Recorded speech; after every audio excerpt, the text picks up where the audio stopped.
الحق حقا وارزقنا اتباعه وأرنا الباطل باطلا وارزقنا اجتنابه. ربنا آتنا في الدنيا حسنة وفي الآخرة حسنة وقنا عذاب النار. برزان خوشيستان لخزمة كتاب نيابي الداء والدواء إمام ابن القيم. باسي أو الدواء نمان كتك شار سريكي زور قولان بومروف كأسايج والروحي دروزبين يكمن دوا كباس مان كرد باسي قرآن مان كرد وعظمة قرآن چند كاريگري هي لسر شفاء بو إنسان. دواتر باسي دعاء مان كرد چند كاريگري هي. دواتر باسي عمل صالح مان كرد چند كاريگري هي لسر آسايش روحي إنسان. لناو عمل صالحة هند بابتها تفيشوا ابن القيم رضا ورحمة الله لبي تطرقي وكل أو بابتها نجبر راسي بريتيب النوشتاني كإنسان تمل أكن لإيش زور كالإنسان بهوي شو تمل أبن لإيش بهوي أويك جورك للرزامندي بخوي ودروس أبيك أنا زور خطر لإنسانا والتأثيري زور خطر لسدروني إنسان أكاد كاتك في واي خوي حموشتك خوي هيتشي نيشتوتو. يعني ابن القيم لو كان درسي الرابع دوك لخزمتي أقول هر إيز أم فكرين لم يشيء مدور خاطر كما نوابه رب العالمين همشتك من في عطائك همشتك من أداتي إن شاء الله أرحم الراحمين هيج يومون دينك شديد العقاب. أما أو بابتك إنسان والي أكادك توشي جورك الإحباط والدارماني أكا ووالي أكا كنتوانا كردو كان يباشي جيبجك. سبحان الله چند إنسان أمين به لخوي أو أنت زيادة بشتي سرد أبتو أكرده وكان إسا قريما دقات بين هالخوما كسيك مصيبتك بسراء قومي سيرك هي الدعاء أكا بتششني تصور صدقة أكا خير وخيراتك قرمانو أكا بوتون كمبتلاي أم كسر نراحة ماندوة والله لا برامبرا سيرك أجر كسيك مثلا لنعم كان إخويا جوري لبشتوين كذا أكاتو زوري ناداته أما اللي كانش أوهان جاري واي إنسان أول دي أمل بخوها يا عفريكا دسش الأكالة كذوكا نازعني احتمالك دوركاتي ضحى فريك احتمال سبحان الله والحمد بس أم كلمات لروج قيامتها سبحان الله وبحمده فريك تنوع لعبادة كانت تنوع لعملها همي أو أن نشاط بإنسان أداء أو أسايش الروح أو إنسان دروس أكا يمني أكاتو إما هشتا يدرس منا ولا مبابتا أبيش أويك كمال بسرهاتي بوجران وإمام ابن القيم رضي الله عنه أصحاب تابعين رضي الله عنه شون ترساون لما سلي قناه سيدنا أبو بكر رضي الله تعالى عنه شون ترساون سيدنا عمر سيدنا عثمان سيدنا علي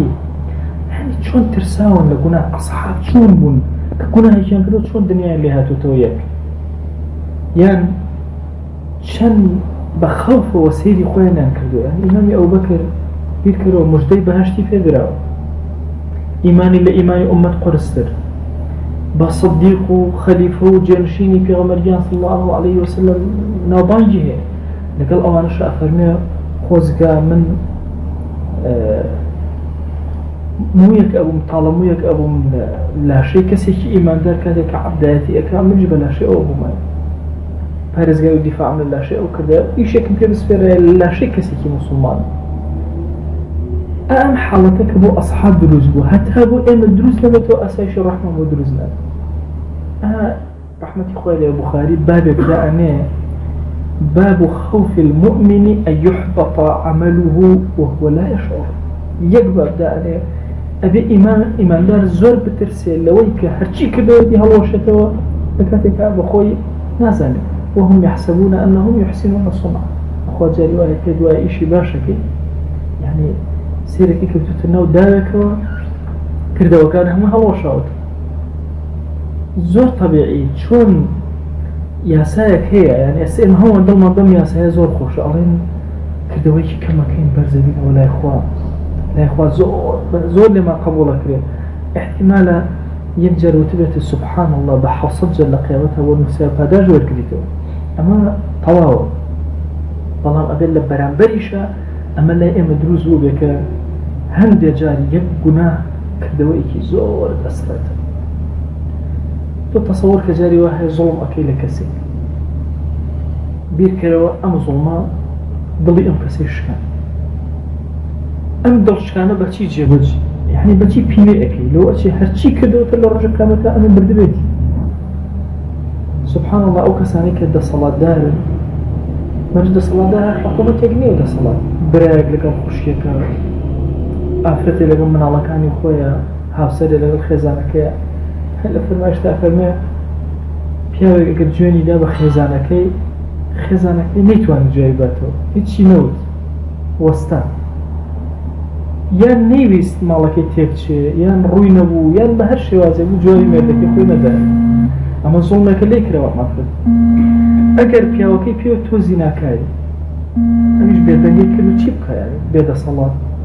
ئەفەرمێ لە ڕۆژی قیامەتە ئەم پیاوە ئەهێن لە ساحەی مەحشەرە لە پێش چاوی هەموو مەخلوقات داری حەدی لێ ئەدرێ بە ئەمری خوا دەبێت سبحان الله بزان زوڵم چۆن یعنی خۆمە لەوە چێ زۆرێک مەسەلەن هەست بەم جەریمەیە نەکە لەوە چ دەیان پیاو هەبێ سەدان جوێنی دا و گەردنیشی خۆشی خێزانەکەی ئازاد نەکردو محتەمیش نەبوو پێی بەڵام نازانێ چەند گەورەیە وی هەندێک کردەوە هەم ماچێکی یەک مسقالە زەڕە فەرمێ یەک مسقالە زەڕە کیبر لە دڵتا بوو ئیلا ئەگەر پاکیەکە ممکن بەخیلی و ڕۆژدی و ڕەزیلی لەگەڵ ئیمانە کۆ نابێتەوە ئەو فەرمایشتانە لە خۆ نین بۆیە ئیمامی بوخاری ئەفەرمێ چی لە سەرەبارێک و سەرە مەوضوعێکە یەک بە تەواوی ئەو فەرمایشتانە ئەهێنێ باسی ئەوەکە خوف المؤمن ترسانی ئیماندار ئەن يحبط عمله هەموو کردەوەکەی هەڵوەشێتەوە نەمێنێ وهو لا يشعر هەستیشی پێ نەکا ئەوە خەتەر و ئەگەر هەستی پێ بکەی زۆر باشە ئەڵەن سەرەتان نەخۆشێکی زۆر ترسناکە بۆ ترسناکە ئێشی نییە ئێش کەی گەیشتە ئێش تۆ تەواو دەیان لە سەرەتاوە پێ بزانێ حەلە کرێت ئەوەی کە وهو لا يشعر ئینسان هەست ناکە بۆی کردەوەکەی ڕۆشتووە ئەوە نائومێدی بۆ ئینسان دروستەکە ئەوە تووشی تەشویشی دڵی ئەکا ئاسایشی ڕۆحی ناهێڵێ بەڕاستی ئێمە پێویستمان بەوەیە کە ئاسایشی ڕۆحی خۆمان دامەزرێن ئەویش بە ترس لە گوناهەکان ئاسایشی ڕۆحی زیاتر لە ناخا دروستە ئیبراهیمی تەمیمی ئەفەرمێ ما عرضت قولي على عملي إلا خشيت أن أكون مكذبا فمن هەر جارێ سری قسەکانی خۆم کردو لەگەڵ کردەوەکانم بەخوا من یەکێکە لەوانەی کە مکذبم طبعا كاذب ومكذب جیاوازن زۆر کاتداهەیە ويل للمكذبين لە قورئانە مەوازانی ويل بۆ درۆست نەکەن نە ويل بۆ ئەو کەسانی کە قورئان بە درۆ ئەخەنەوە فەرمایشتی پێغەمبەرگیان صلی الله عليه وسلم بە درۆ ئەخەنەوە معناکەی ئەوە نییە بە زۆر کات وایە یعنی ئەوەندە لە مێشمانەوە بۆ وازانی ويل للمكذبين مكذب اسم فاعلة لفعله متعدي يعني أو كسيك التكذيب دين أكا دين بدرو أخاته فالويل بو أو كسان نبو كسيك تنها مجرد مثلا درويق أكا أفرمي أترسم لو أمنا لا أترسم بكاذب بالمسلم بمكذب بو كسان حساب كلام كا ديني خواه بدرو لك أدنور ماشا ديني خواه بدرو أزانا هر جاري أفرمي أو سيري كردو وكام سيري قصة كامل نبا إما سيري دو حالي خوما بكين دو حال حالك لنا وخلقا چون حالة بتنها چون أي أو حالي لنا وخلقان لقد أو حالي بتنها وكو يكا كأم دو حالة وكو يكنا بو أبي چارة سرك أو أسايش الروح التيكا أي چون نيجك إلا خلق خود بتنها آواي أي چون للا خلق ذكرك خود بتنها آواي أي چون للا خلق خود بجوان بيشان أدي لنا فعلا أو جوان إنسان هند جار نعم العبد صهيب نعم العبد صهيب لو لم يعص الله لو لم يخف الله لم يعص باشترين عبد شيء صهيبة لخواج نترسي أصير إخوانك وزوك إنسان لبر كساتي خوي لبر حرمتي إنسانيتي خوي ولكنها بارزة جاء حمو إنسان يعني باش اي باش كاتك كز اقليني وناترسي لو كساتك بالروشي لم كاتا قناهكي لم كاتا تشوني ايا كردوا كانت ليرا لقل ام كردوانا وكيكن قسكاني ايرد لقل ام كردوانا وكيكن اوتا ابراهيم التيمي شكل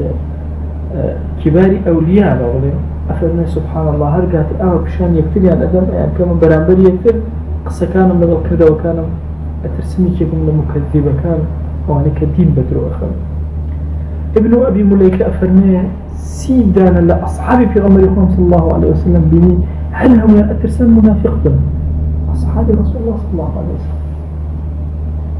لقد رضي الله عن المؤمنين إذ يبايعونك تحت الشجرة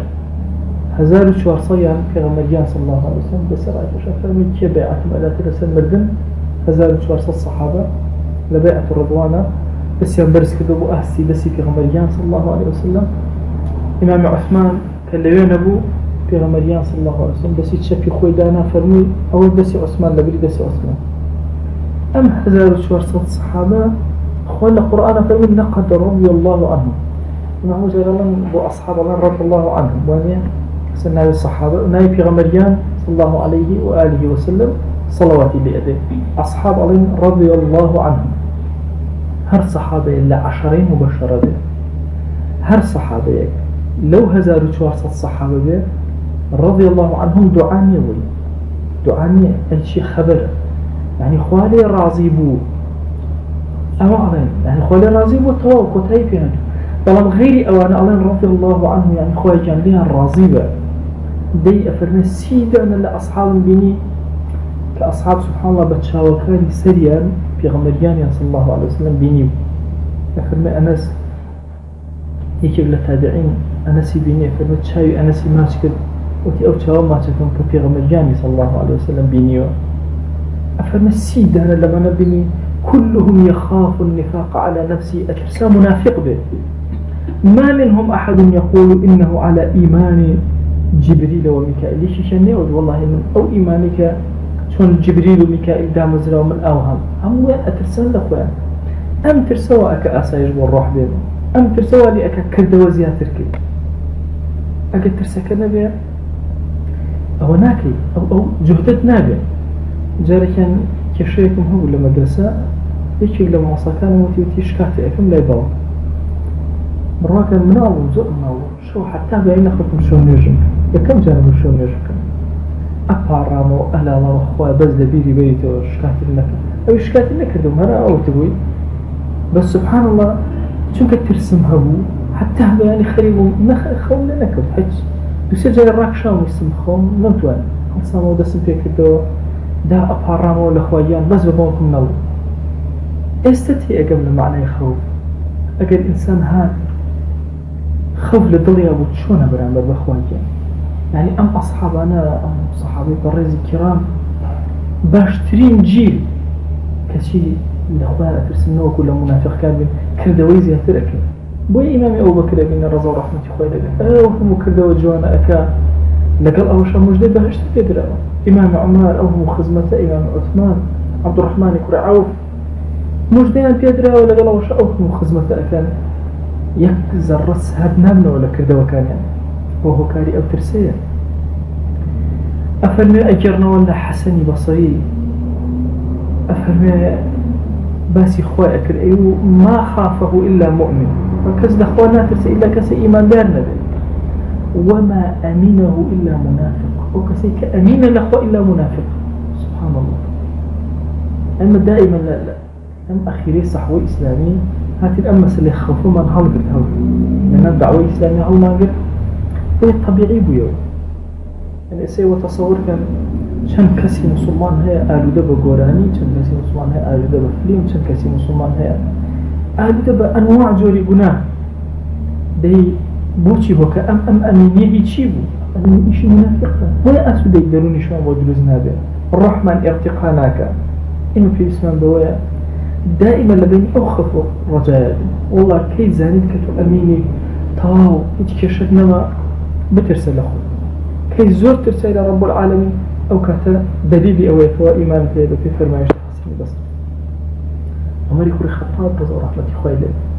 خليفة يدوهم المسلمان باسي سكاكي أو ليدا باسي جندكي أو حتى يشتك من هي أو داي مزرعة أم بيوا أفهم شو إذا بولا حذيفة طبعا حذيفة صاحب السر في غمر خواه صلى الله عليه وسلم يعني قائد نيوكو في غمر صلى الله عليه وآله وسلم هم إشتاعي توزع كردو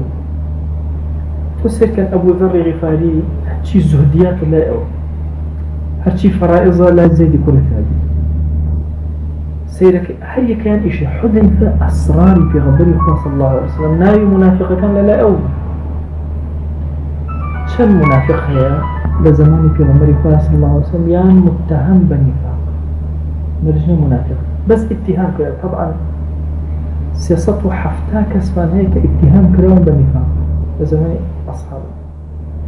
طبعا زور كده أغلان كده لأصحابي شو منافق خبروا كتشون روايات ورقرين لا أو سياسته حفتها يقر روايات نكمل لا هيش كتابك السنة هو الدليل أسل نزاهة السنة كزوز النزيه أفرنا إمام عمر شو بني حذيفة وتي أنشدك الله هل سماني لك رسول الله صلى الله عليه وسلم يعني في المنافقين سوينت ينبخوا طبعا كم الله حق يا مسلمان بس المسلمان نوعي كبلو أنا سلام لك الجواباته يكبلو أنا ميوان داري كذا مثلا شيء بدل ميوان يكيروا يجيك يكتلو أنا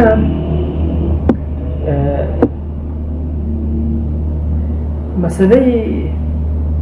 سوين خواردن اگر مسلمان سويني خوارد أبيت تو أو سوينة نشكين چی بهتر سوينة كليو أما زور گرنگه مرزك يعني كسب سوين تدا بخوا عليه مثلا قسم بخوا يعني تو خوا أم يشبك كلمة خوا بلاي زور عظيم حتى بوي بكري بوي جي بجي أو تايمان عمر هاتوها عليه سوين تدم بخوا ها آية في غمري صلى الله عليه وسلم ناوي مني لمنافق كان هنا ناوي هنا هذا فسيد دورو بريك خو أقر إيسا بو أم بلا ناو لمنافق كان تو مؤمني حتى صحابي وريزة وسنة بدل ماضي على أنشدك بالله الله بخوا ناوي أميتيا وياتيانا يكسر فرميشي فيقول لا تويتيانا بوي عمر ولا أزكي بعدك أحدا بخوا دول تويتيش قصدك بس كسي تنا بس تأكيد بتويتيانا عندك وين عندك دعوته والله بس عمر ضماني عدم نفاقية وغلط يا الله أصحاب هويا أو ضمانيان هي بإذنه أصحاب هويا أو ضمانيان هي بإذنه إلا أوسيصة حفتها كسنة بأيج متهما هابا نفاق مرجع منافق لو شي منافق زور كم تربن لو الرجا كان بس أويك اتهام كراوة هندي صفات اتيابوه اتهام كراوة بوا أو أنا سيصته أوندن ما عدا أوا لصوب الشوار هذا الصحابي في غمر صلى الله عليه وسلم هامويان ساغ إن شاء الله رضواني خواه بسرهم ويانا داباريو دي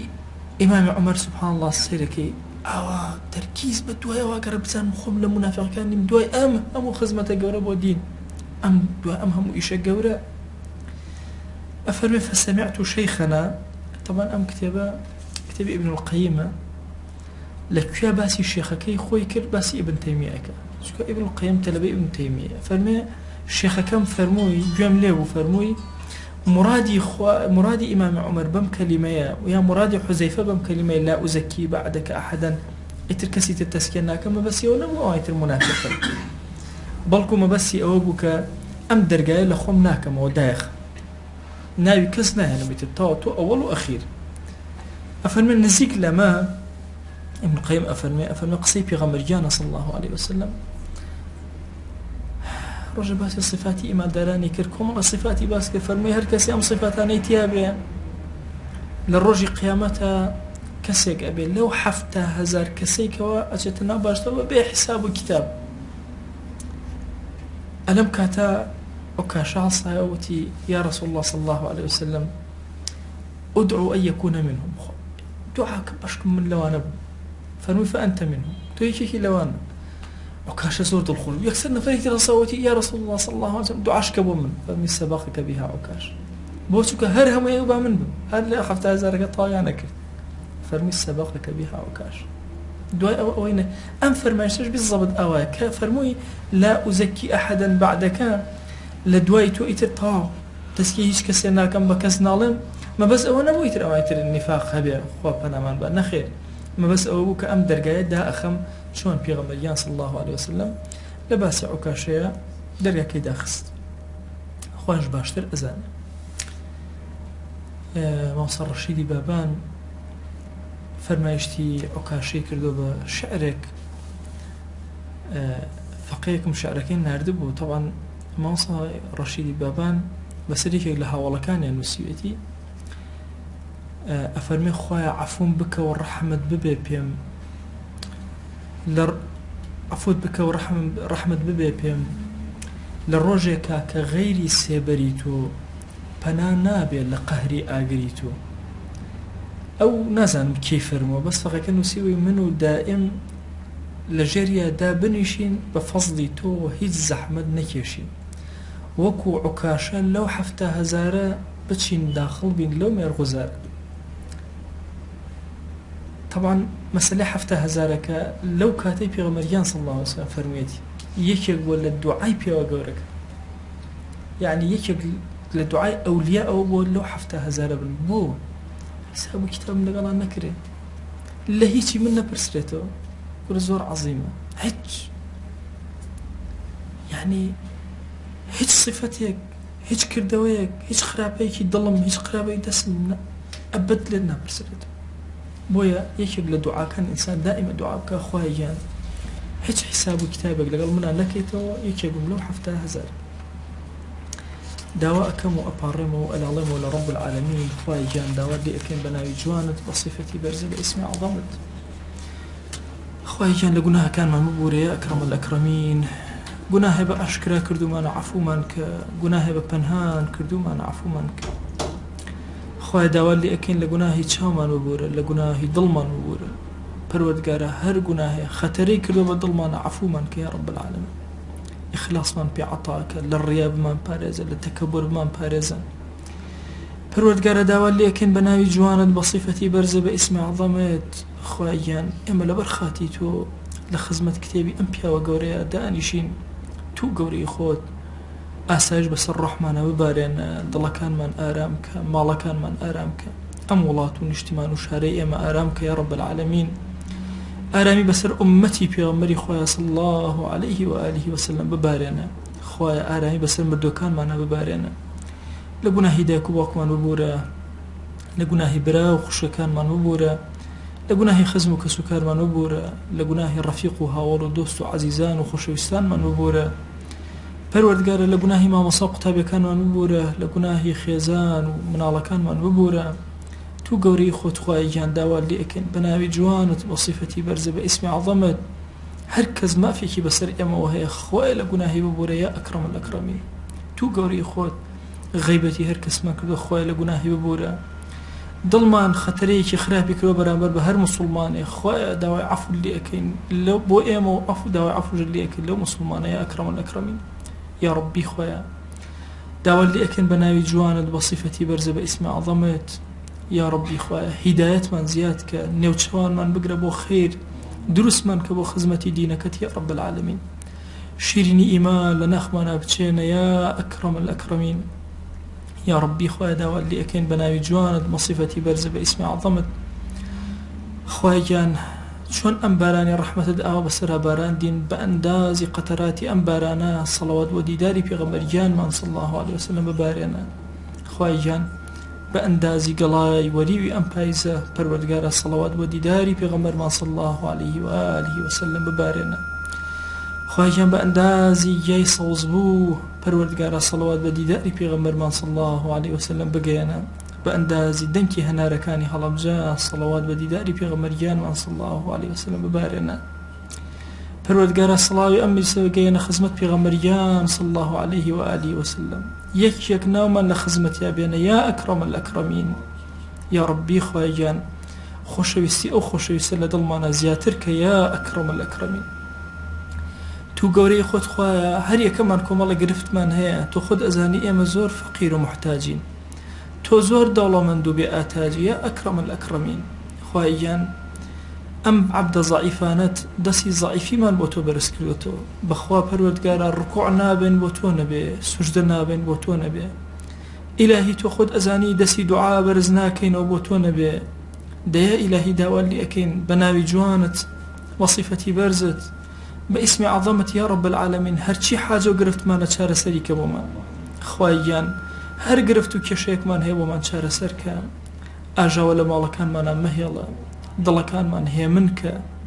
تو قوري خدا ومن قرزار قريس شاني سوك أو من بحال ومال مالدارك يا إلهي أو من بمنال منالي بعطاك أو من بمنال منالي صالحك پروردگار او من کم رزق حلالي زيادك تو قوري خود او ده حلال ما مدري محتاج حرام من مكة يا أكرم الأكرمين خواهي له مشتك او ده حلال ما بعطاك محتاج حرام نبين يا رب العالمين يا ربي خواهي داولي أكين بقوري خود بكرمي خود برحمي خود خواهي إيمان من دامز لنا يا أكرم الأكرمين لم دنيا در من مكة بإيمان ونبي لم دنيا در من مكة بشاتمان ونبي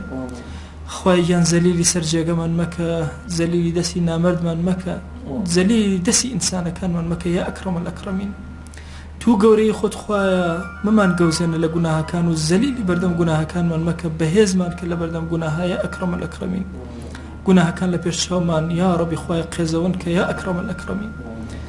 خواهي داوالي أكين بناوي جوانت بصفتي برزة باسم عظمة الصلاة أما جسي أما بقينا أو صحاباني كناوما هنا يا أكرم الأكرمين يا ربي خواهي جان رزواني خود بسر همو أصحاب ببارنا بسر أولياء وتابعين وبيا وقوركانا ببارنا تو قوري خود خواهي داوالي أكين بفضل قوري خود بكرمي خود أقرشي أما مستحقي أم نعمة النبين خواهي نعمتي بينيني بيغمري خواه صلى الله عليه وسلم لم دنيا بيمان بخشا لو دنيا شون أوا لخزمة فرمايش تكان يكو أبينوا أوا لخزمة زمان شيرين يكو من كروا يا رب العالمين يا ربي خواهي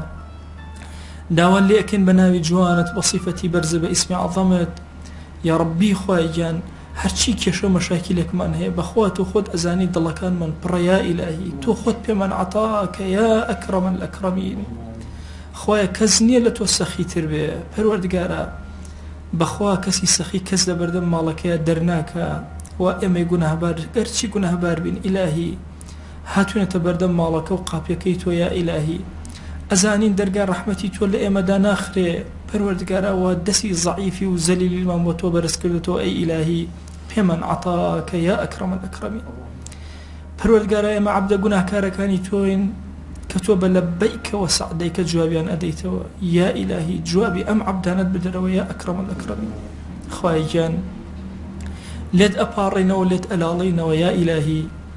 دنيا من خوشك وآخرت من شاك يا أكرم الأكرمين حسنات وشاكي دنيا وآخرت من بعطاك بمن جرى لو عبداني كاتي سر مريان زور آرام يا أكرم الأكرمين يا ربي خوايا لو كاتيك الرحمن أكيشن رحمته ومهرباني وآسائشي خود بسرمانا ببارنا لو كاتيك وبيد صلاة أمان شون إلهي رحمته وكرمي خود بسرمانا ببارنا يا أكرم الأكرمين پروردگارا داواد لي أكين بناوي جوانت بصفتي برزت باسم عظمت خواهي جان لو كاتيك وأمان بنسر قور وبتاقي تنها بجمال إهيلا خواهي جان آرامي بسرمانا ببارنا خواهي آرامي بسرمانا ببارنا تو قوري خود خوايا داوال لي أكين لو كاتيبة طاقي تنها بجيه الراوين بكسين إلهي تو كسمان يا أكرم الأكرمين خوايا جان همو كاتش هنازيما بخوشويستي تو وكردوا بخوا أقر چي قناهش من كرد بي قد ببي أدبين من كرد برامبر بتو يا أكرم الأكرمين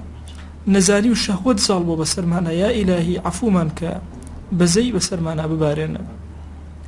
خوايا جان ئێمە گوناهکاری خەجاڵت بار هەموو کاتین ئەو بەردەم دیوانەکەی تۆ ئەزانین تۆ لەمان عاجز نیت ئەزانین ئەگەر چی گوناهیشکەین دێینەوە قبوڵمانەکەی و ئێمە بە کۆڵی گوناهە هاتینەوە قبوڵمان کە یا ئەکرەم الئەکرەمین یا ڕەبی خوای گیان داوا لێ ئەکەین بە بەزەی خۆت بە کەڕەمی خۆت بە ڕەحمەتی خۆت ئەم دوعانەمان لێ وەرگرە یا ئەکرەم الئەکرەمین یا ڕەبی خوای گیان ئەو کاتەی بارانی تۆ ئەبارێتە خوارەوە رحمت و كرمي تو پروردگارا دا أباري لقليا پروردگارا إمش دعا كان برزكينا و تيكل بصلوات لديداري بيغمريان صلى الله عليه وسلم دعا كان من قبولك پروردگارا بخوا سپارده بز للاي تو زايا نابي وإيماني خما سباردي توكر يا أكرم الأكرمين خوا إيماني خما سباردي توكر يا أكرم الأكرمين أخلاق وروشتي برزمان سباردي توكر يا أكرم الأكرمين صحة والأرساغي ما سباردي توكر يا أكرم الأكرمين پروردگارا أزانين أوهم نعمتيك بيد داوين داواما نكردوا أما أو نعمتاني بيد عطا كلن وهم ما سباردي دسي توكردوا يا أكرم الأكرمين تو قوري خود پنامان بدا لسلبي نعمتكان پنامان بدا لو گناهانيك كردوا كان من هلا وشينوا پروردگارا داوال لي أكين بناوي جواند بصفتي برز باسم عظمت هرچی چاکەیە پێغەمبەریان صلى الله عليه وسلم داوای لێ کردووی أصحاب داوایان لێ کردووی تابعین داوایان لێ کردووی ئەولیای بەرزی ئەم ئومەتە داوایان لێ کردووی علەمای ئەم ئومەتە داوایان لێ کردووی خوای ئێمە زمانمان کولە لە دوعایە ئێمەش هەموویان لێ داوا ئەکەین و پێمان عەتاکە هەر خراپەیەک خوایان ئەو خۆشەویستانە پەنایان پێگرتووی ئێمەش پەنا بدە لێ یا ئەکرەم الأکرەمین آمين آمين والحمد لله رب العالمين وصلى الله على سيدنا محمد وعلى آله وصحبه وسلم تسليما كثيرا أبدا إلى يوم الدين خواهي قول من قبولك ولا بناي هؤلاء ما